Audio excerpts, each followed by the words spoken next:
This video simulates the arithmetic and logic unit of the SCOT CPU.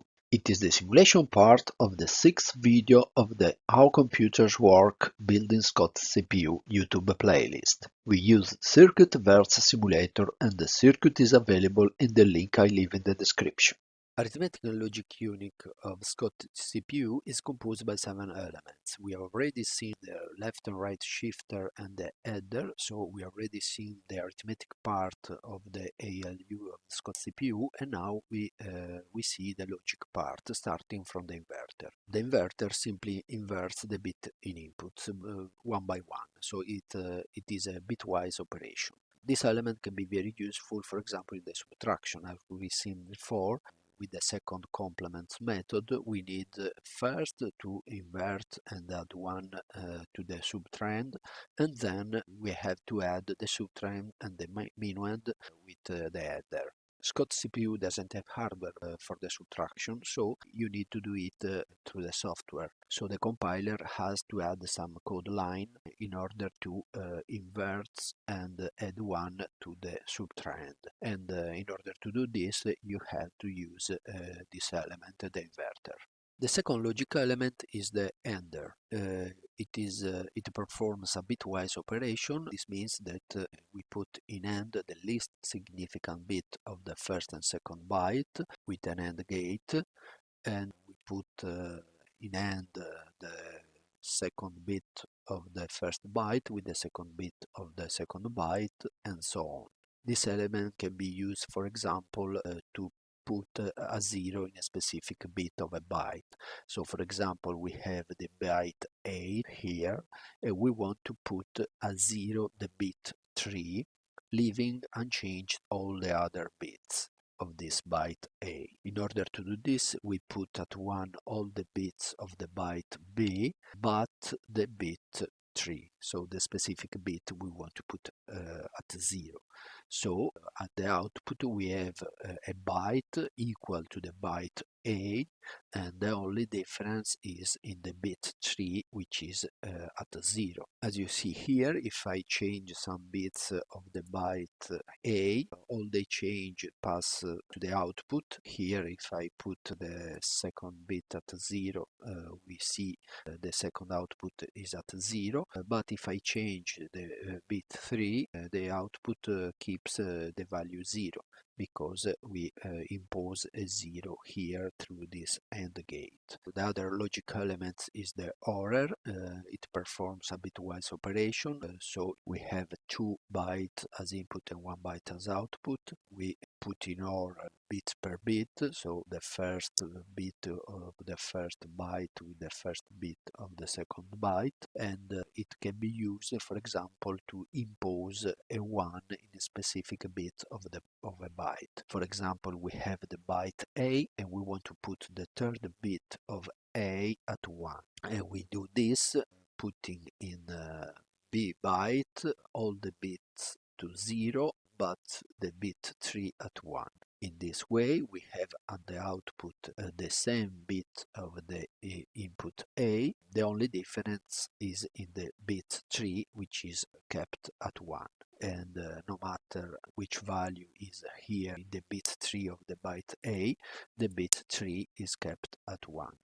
The other logic element is the XOR gate, so the exclusive OR gate. It performs a bitwise operation, so we put in XOR the least significant bit of the 2 byte, and so on. The XOR gate gives a 1 on the output if the 2 input bits are different, otherwise it gives a 0. So this element can be used to check if 2 bytes are equal. For example, let's put all these byte at the same value, and if the 2 input bytes are equal, the output byte is the 0 byte. So this way we see the 2 bytes are equal because all the bits are equal. If we change some bits, the output byte shows a 1 in the position where there is the difference. Here we see the comparator, which compares 2 bytes and tell us if the 2 bytes are equal or if the A byte is larger than the B byte. Here we see 1-bit comparator, so we analyze a generic stage and then we put 8 of these elements together to form the byte comparator. The comparator is actually built right into the XOR because it can make use of the gates that are already there. The XOR generates its byte of output and the comparator generates its 2 bits as output.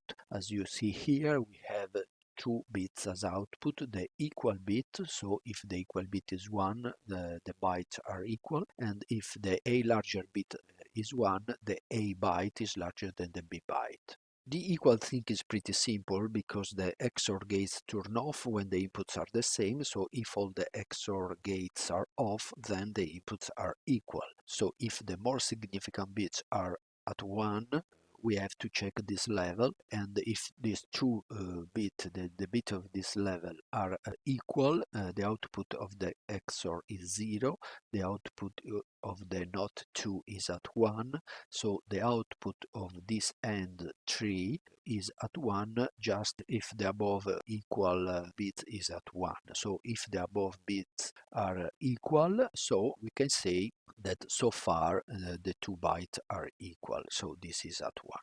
To determine the larger of the 2 binary numbers is a little trickier. You have to start with the 2 top bits, and if one is on and the other is off, then the one that is on is the larger number. If they are the same, then you have to check the next lower pair of bits until you find a pair where they are different.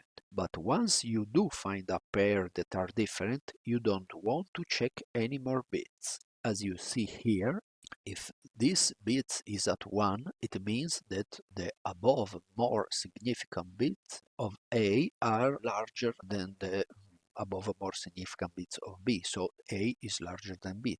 And we don't have to check this level because if I put 1 here, the OR gate gives a 1. So the 1 propagates through this level unchanged, because if the most significant bit is larger, so the A byte is larger. If this is 0, so we have to check this level. And to check this level, we use this AND gate with 3 inputs, the AND 4. To activate this AND gate, we need 3 conditions. That A bit is 1 at this level and the B bit is 0. So A bit is 1 of the input and the B bit is 0 because the 2 bits are to be different, and so the output of the XOR 1 is another input of the AND gate, because if the A bit is 1 and the B bit is 1 as well, so these bits are equal, and at this level doesn't decide if A is larger and we have to go to the below level.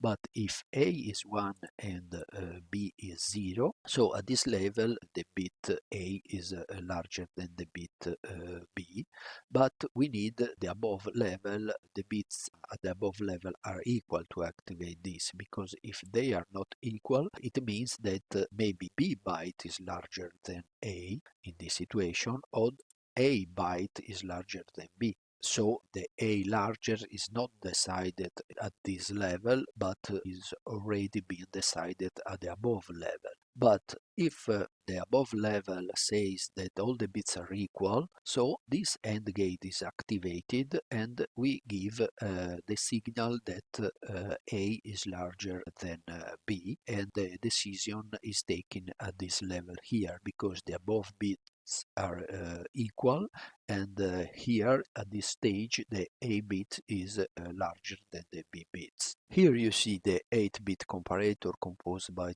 8 elements of 1-bit comparator. We start here with the first 1-bit comparator, which is connected to the most significant bit. So you see bit 7 and A7 goes to the first 1-bit comparator, and then we go till the least significant bit. So the input are the A input, the B input, and the equal input of the first bit comparator, we put this at 1, and the A larger we put this at 0 as a start condition. Then the output is a C output, which we takes and because it's the XOR output, we need this operation. So this is the XOR output and the A larger output. These two output goes to the second 1-bit comparator, and so on till the end, where we have the equal output and the A larger output. We see if this works. So for example, here we have both the A and B byte at 0, so the equal output is at 1 correctly, and if we put the A byte at 1 and the B byte at 0, we have A larger than B at 1, and it is okay. If we do the opposite, we put the B byte at 1, leaving the A byte at 0, we have 0 and 0. So this means that the B byte is larger than the A byte. And you see here the XOR output that gives a 1 in the 0 position. This is correct because all the bits are equal, but the 0 position is different. Here we add another function. It is an element which we need to understand if byte in the bus is a 0, so all the line of the bus are at 0. We use an OR gate with 8 inputs, and if all the inputs are at 0, the output of the OR gate is at 0, and with this NOT gate it becomes a 1. So in this case, when all the inputs are at 0, we have a 1 at the output. If at least one of the inputs is at 1, so we have always a 0 as a result. So this is just an element to check if there is the 0 byte on the bus. Here we see the Scott's ALU. It is composed by the 7 elements we have seen. So here the header, the right and left shifter, the NOT, the AND, the OR, and the XORer with the comparator. We have as input the 2 byte, A byte, B byte, and the carry in, which is connected to the left and right shifter with the shift in input of the left and right shifter, and with the header. As input we have also 3 bits as opcode to select the right operation, because these 3 inputs are connected to a 3 to 8 decoder, which we use to select the right enabler, which allows us to put on the bus the operation we want to perform. And here we have as output the output byte, which is the result of the operation we performed, the carry output, the 0 bus, which tell us if there is the byte 0 on the bus, and the equal and A larger output from the comparator, which you see these bits are not blocked or managed by any enabler, so they are always available at the output. Now let's see how to choose the right operation through the 3 to 8 decoder. So we have these 3 inputs bit, and so we have 8 different combinations. We can enable 8 different elements. In our case, we have 7 elements, and we use the last combination 111 to the comparator to just to use the equal or A larger bits without imposing in the bus any result of other operation. So the combination 000 is the header, because in this case the decoder puts at 1 only the first line, and the first line goes to the enabler of the header. So let pass the output of the enabler to the output bus, and let pass also through this enabler the carry out. So with this combination we can perform an addition, and we have the output, the result of this addition. With, for example, this other combination, only the second line is at 1, so we enable the output of the right shifter and the shift out, and so on. For example, with this combination, we enable the output of the noter, and the noter has as input the A byte. So the A byte we see here is the number 1, and so we should find that the output as first bit 0 and then all 1, because we have the inversion of the number 1. The equal and A larger are always working. The bus 0 is 0 because there is not a 0 byte on the bus. If we want a 0 byte on the bus, we can put, for example, every bits of the A byte at 1. So the noter put every bits at 0, and so on the output bus we have a 0, and the bus 0 signals that there is a 0 byte on the bus. So the bus 0 is at 1.